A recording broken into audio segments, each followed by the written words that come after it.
All right, everyone, welcome back to the Hub. Today's guest is Professor Hal Heaton. Professor Heaton is a professor at BYU teaching finance. I had the good fortune of having him twice in my MBA career. I had him for advanced corporate finance and capital markets.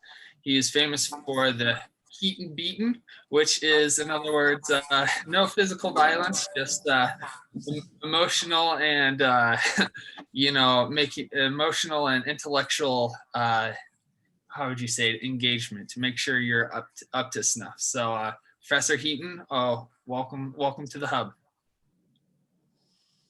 I need to explain that Heaton beaten.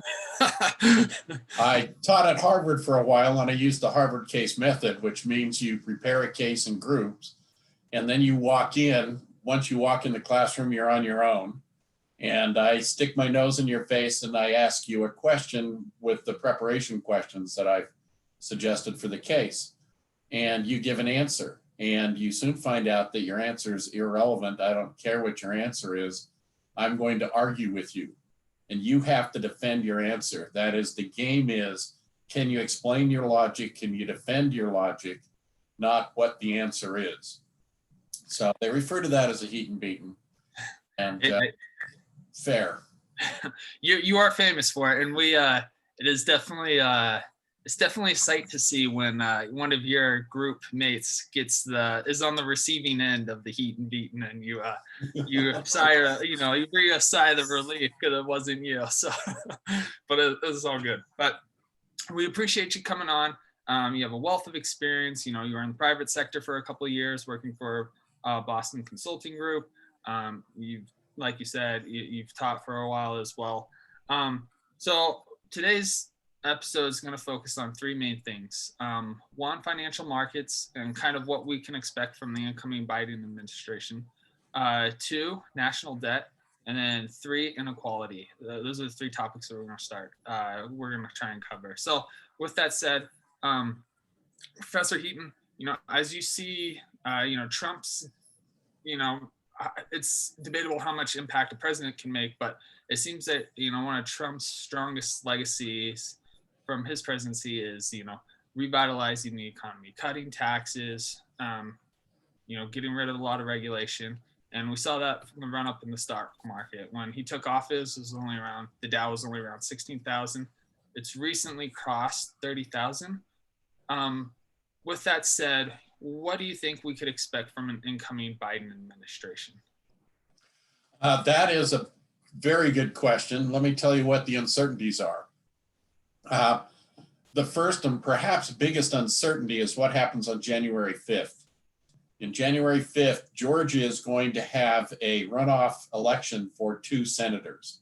The way that it works in Georgia, if you do not get over 50% of the vote, there's a runoff.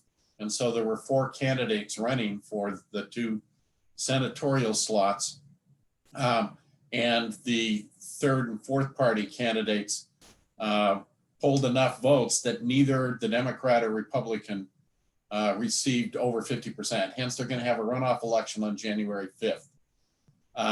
If both of those go Republican, which was the Republicans got more votes, wasn't 50%, but got more votes than Democrats in the first election.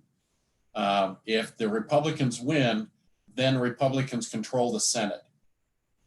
If both Democrats win, then the Democrats control the Senate. The Democrats control the House of Representatives. And Biden, of course, controls the executive branch. So if he has control of all 3 branches, he would be able to implement all of his platform. If he cannot control the Senate, then he wouldn't be able to stuff the Supreme Court, for example. Yeah. With the Republicans control the Senate. So the question is, who controls the Senate at the moment? So that one I'm going to have to leave out there. It's close. We'll see. I know the Democrats are throwing tons of money at it. Yeah. I've heard people say that, a Republican Senate would be Biden's best friend because Biden was kind of elected, you know, he kind of won the nomination, beating out more far left candidates in his Democratic primary. And, you know, if there's a Democratic Senate, he could get pulled a lot further left because there's no stop, there's no check on him. But if there's a Republican Senate, he can kind of say, hey, look, we won't be able to implement this, you know, Green New Deal because it would never pass the Republican Senate, which I don't think he really wants to pass the Green New Deal. But I mean, yeah, so the Republican Senate would kind of be his quote unquote best friend, you know, in politics. Exactly. That brings up the second point I was going to make. There are two Bidens, the platform Biden and Joe Biden. So the platform Biden is the platform that he ran on, which was heavily influenced by Bernie Sanders people. Remember when Bernie Sanders dropped out, Mm-hmm.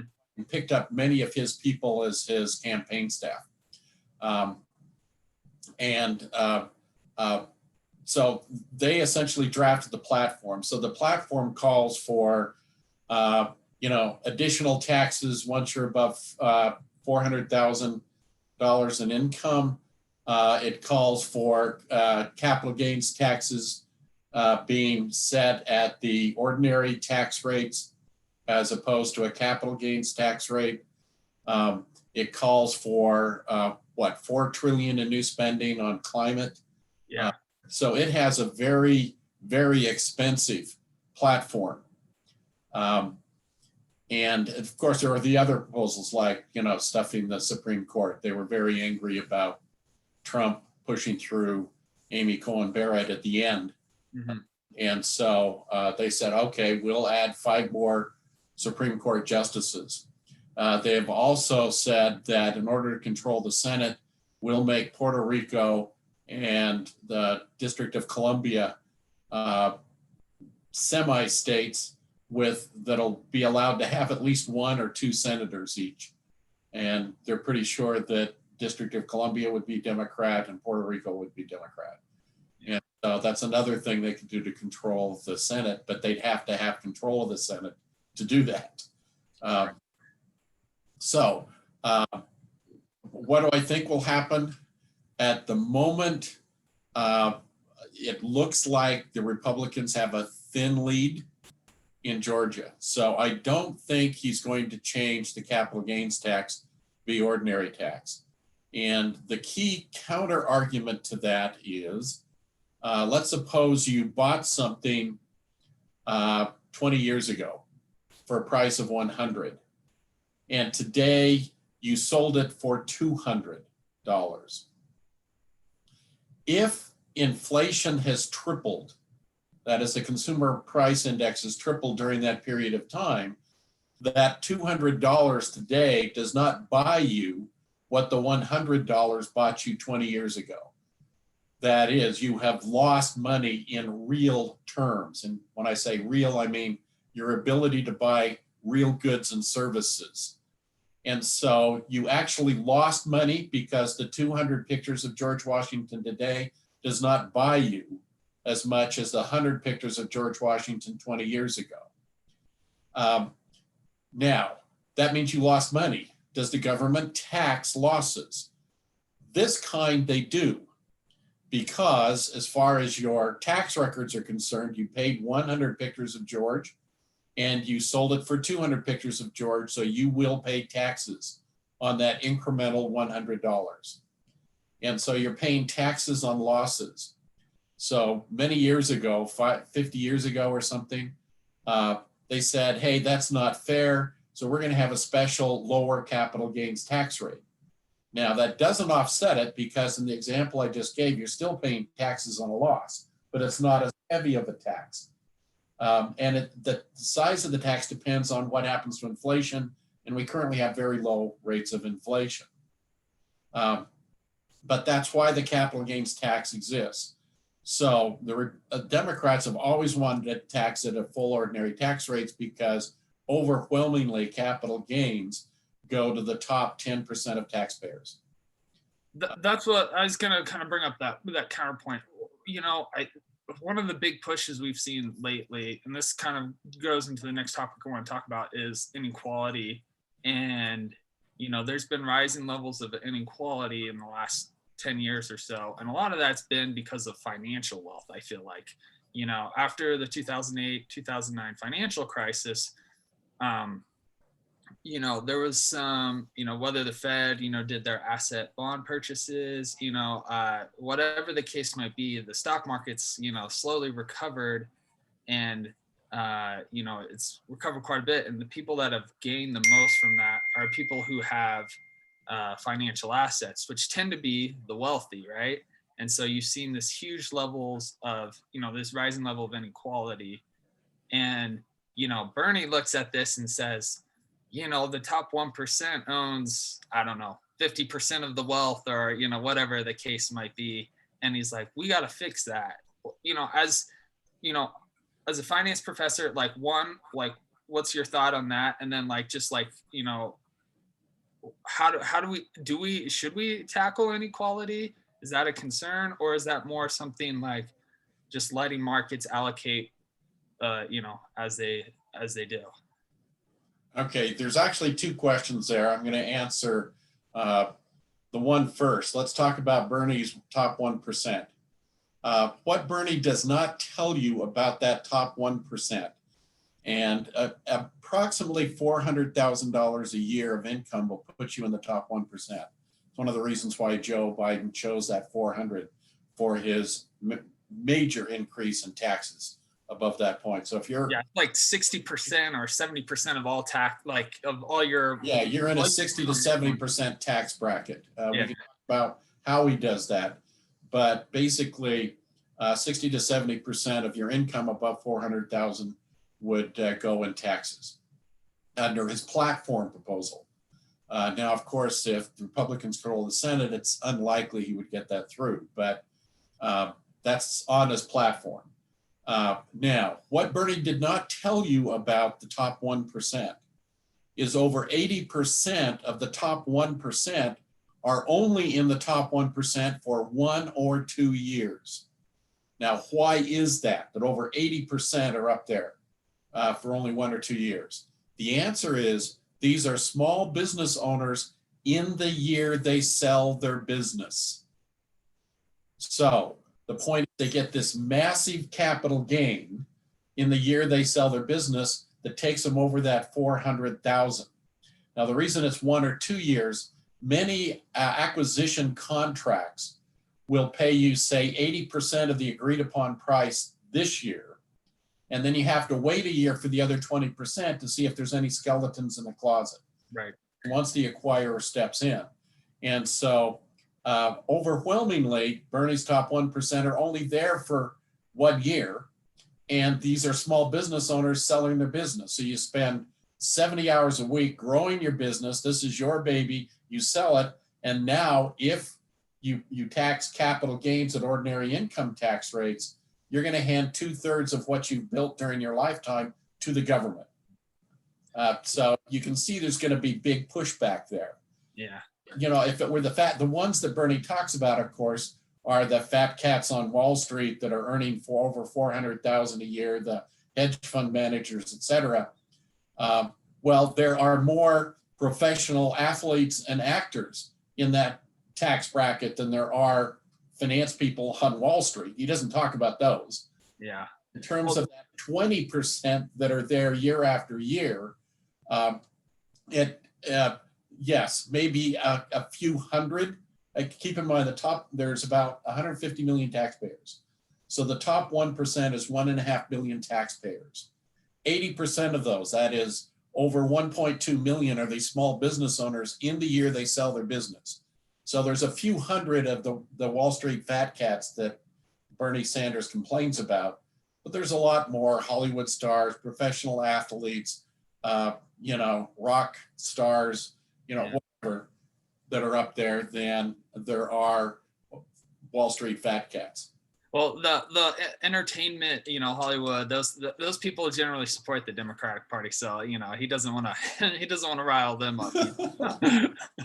Good point. Okay, so that's the first one that attacking that 1%. Now, the second, I've already forgotten what your second question was. It was,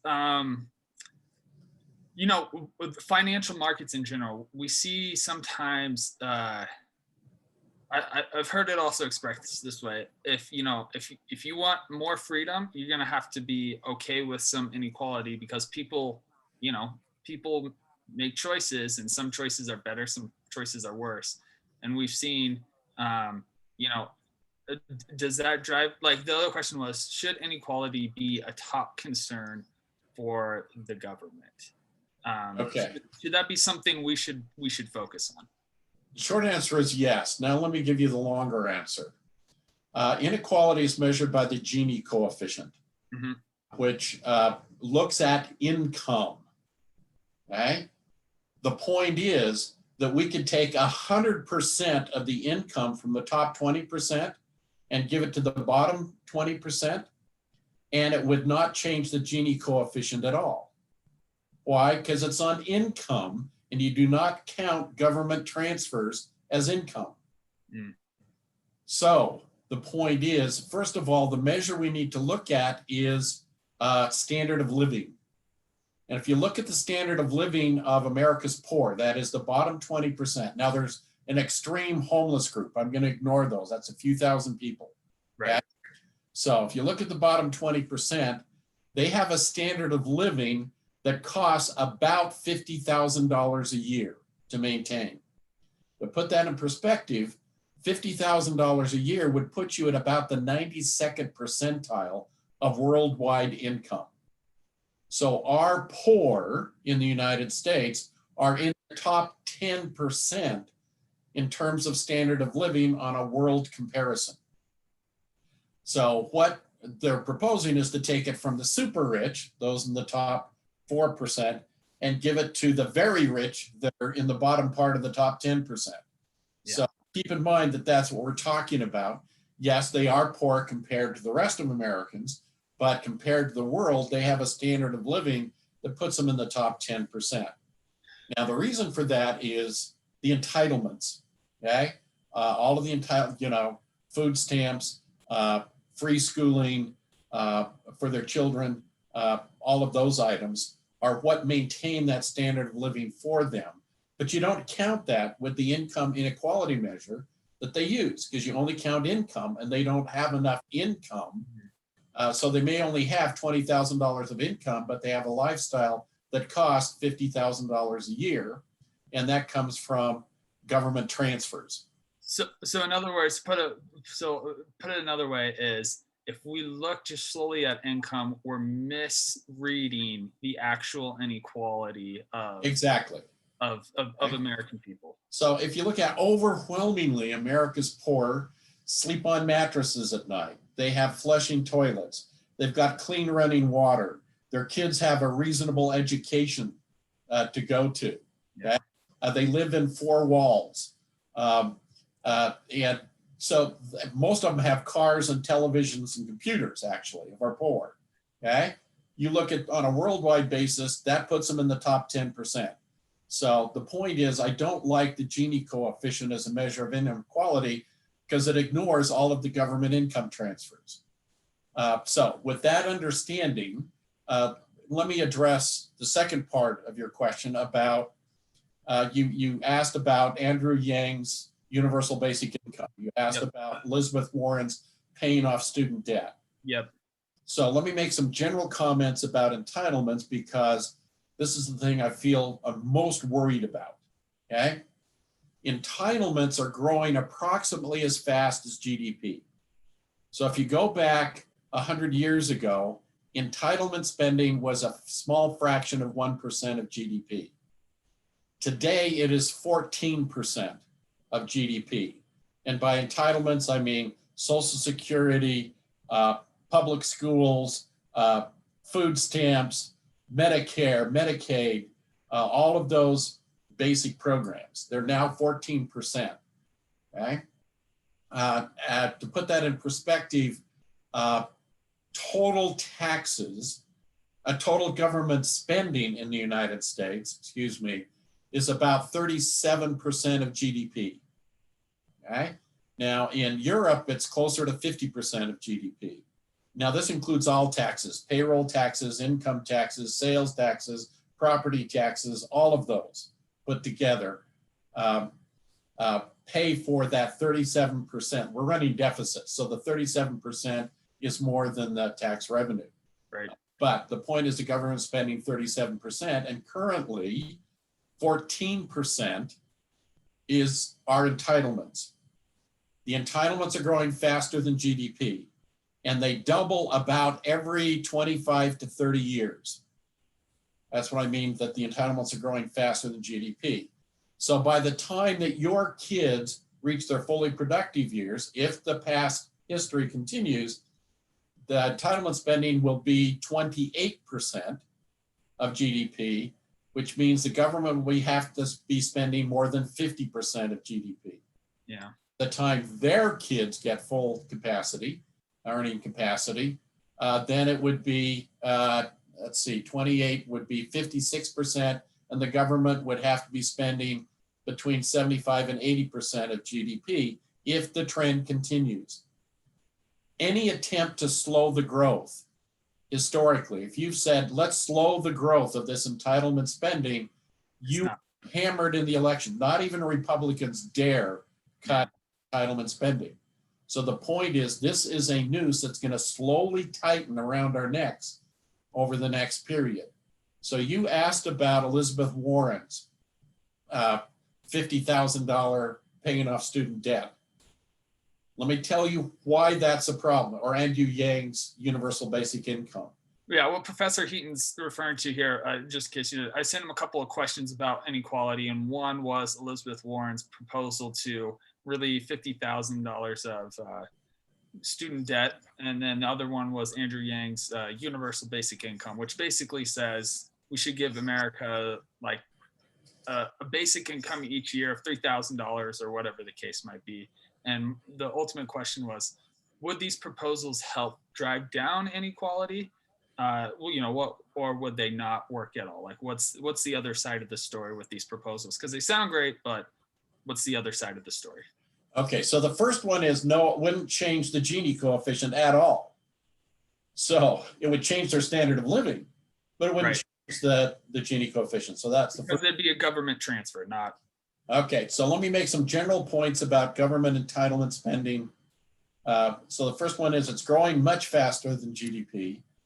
Two, any attempts to cut it is political death. It's what they call it, the third rail of politics. You don't dare touch that third rail or you get electrocuted. Okay, let me tell you a little bit. There's a great book out now called The High Cost of Good Intentions that basically lays out in great detail all of the detail of the historical entitlement programs. And the pattern is clear. It worked for Social Security, it worked for Medicare, it worked for food stamps, that when they pass the law, they estimate the number of people who will qualify for the benefit. And they get a number X. Okay, this is what we expect it to cost. And they do it like a 50-year forecast of it. Okay, so they can see what the long run cost of this entitlement is. And they say it's going to cost X. The first thing that happens is once they say they pass the law and they send out all of the information for people to apply for the benefit, historically 30 to 50% more people apply for the benefit than they said would apply when they passed the law. So you get an immediate 50% bounce in the cost before it ever gets into place. Then what happens? People around the edges start to say, hey, listen, I look just like the person who qualifies, except for this tiny little detail. Right. And so the Congress steps in and they expand that pool. Okay. And then when we get a good year and get lots of taxes, they say, oh, we have the money to expand the payments even more. Right. So if you look at Social Security and compare it to their 30-year forecast on Social Security, by the time we got to year 30, we were spending 10 times as much as the projections said we would be spending. Medicare, same thing. In fact, there it's like 15 times as much as the projections. So the point is that, yes, it looks modest, like that $50,000 would be about $1 trillion is what she's estimating. but 30 years from now, and so maybe that's 2 trillion 30 years from now, but the real cost will be 20 trillion. Yeah. Okay. So the point is that these just grow and uncontrollably. So once you establish it, you can never take it away. Remember Nancy Pelosi with Obamacare? She says we have to pass it to see what's in it. The logic politically was terrific because once it's passed, you can't take it away. Trump Right. take it away and ran into a brick wall. You can't take it away, and it grows faster than the economy. So that's the biggest problem I see with any of these proposals, is that they're way underestimating what these are going to cost in the long run, and this noose is going to tighten even faster around your kids and your grandkids next. So what can be done then to one, kind of handle these government payments if these entitlements, if they're growing faster than GDP is growing, like you said, they're soon going to overtake GDP. Basically, government's going to have to keep raising taxes to fund these, because you mentioned like you can't really cut these programs. So maybe should we raise taxes? Maybe Biden is right in saying like, hey, we need to raise taxes in order to fund these government transfers. Like, what's the solution? Okay.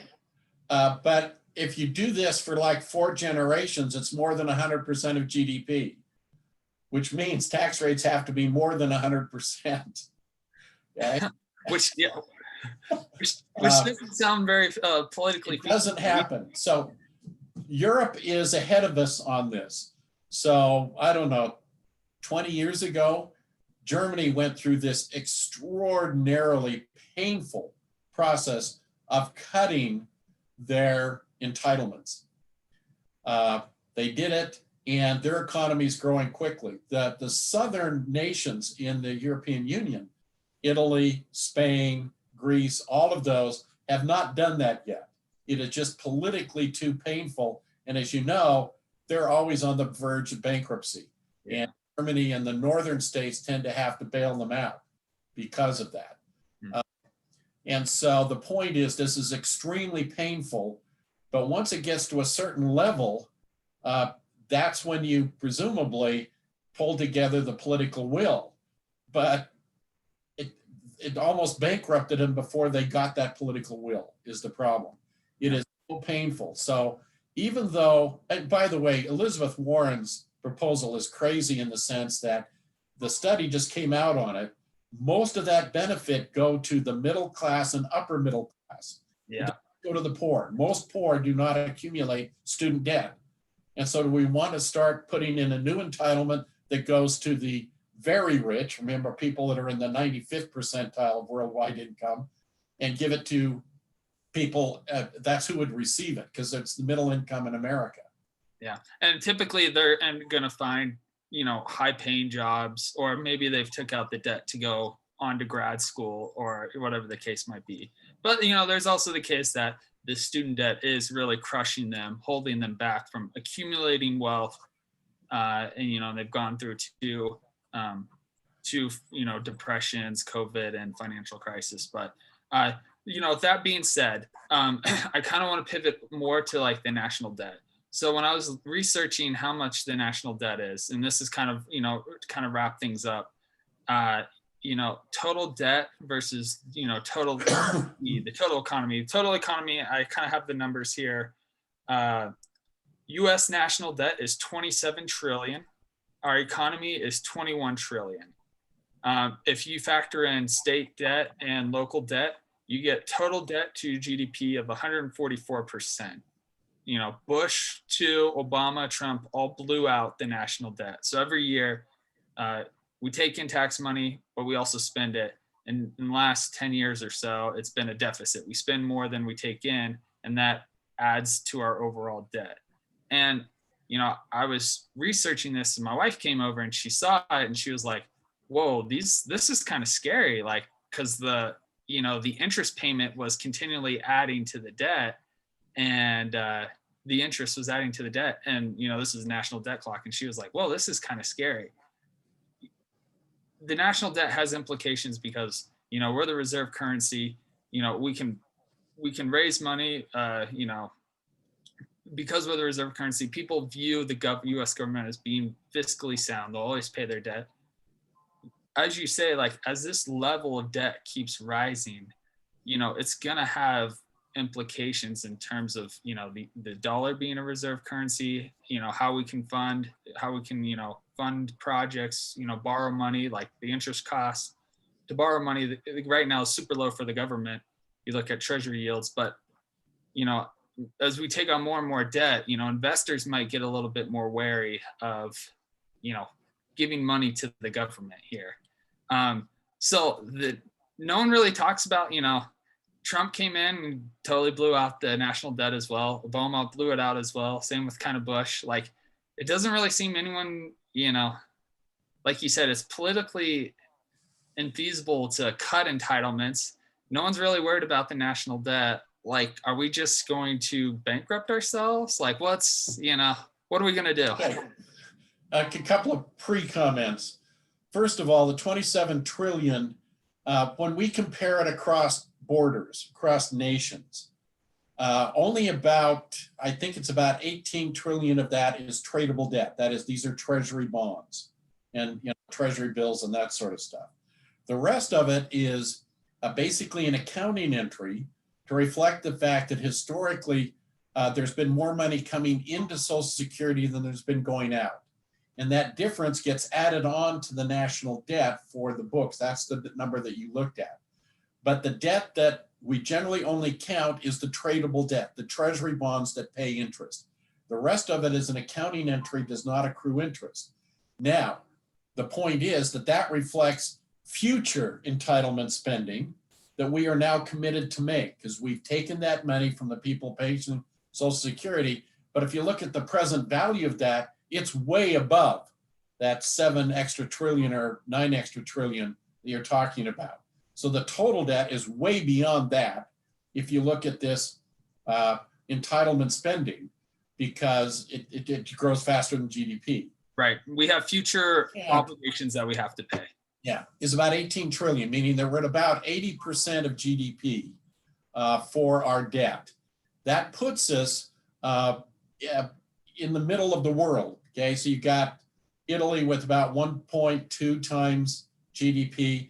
Japan's the worst at about 2 times GDP. Yep. Point is, if we have low interest rates, we're okay at that level. Here's the problem. Americans save maybe 5% of GDP.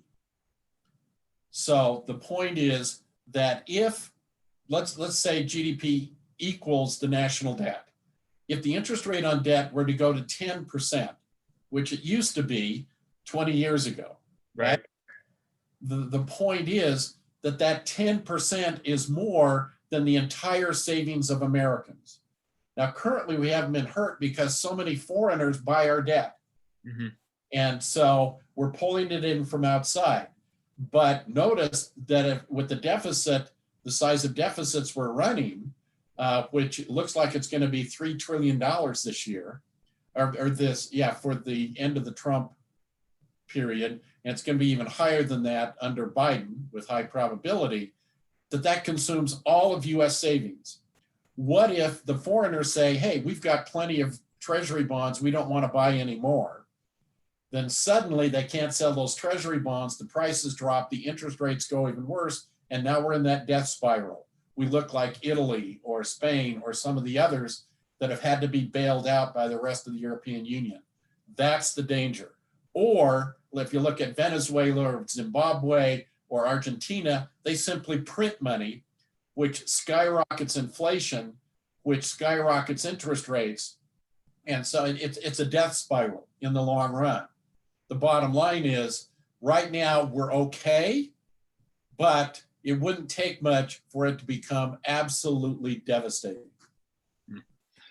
Well, Hal, thanks for coming on. We want to wrap up, and I promised you 30 minutes here, so I kind of want to end on a positive note. Death spiral, inflation doesn't yield much positivity to our listeners. So, with inequality, national debt, is there any silver linings or anything positive you see that's happened. The economy was growing pretty well. Like, is there any silver linings you see in all of this that could, a listener could walk away and be like, wow, okay, maybe we aren't. Yes. The United States historically has been growing about twice as fast in real terms as the European Union. So it's going to take us longer to hit the brick walls that the European Union is currently hitting. So we've got longer to deal with the problem. But it'll be a whole lot easier to deal with it sooner rather than later. But the point is, we could deal with the problem if we get the political will. So what that probably means is we don't have to cut existing entitlements, but it means slowing the growth rate. We can do it and not get into trouble if we assemble the political will. Well, with that being said, that's always tough to do, but hopefully, hopefully there's some politicians with enough foresight that, and courage to do this. So, Professor Heaton, thanks again for coming on the podcast. I miss being in your class. Appreciate you coming on, sharing some thoughts. Okay. Good luck. Bye. Bye.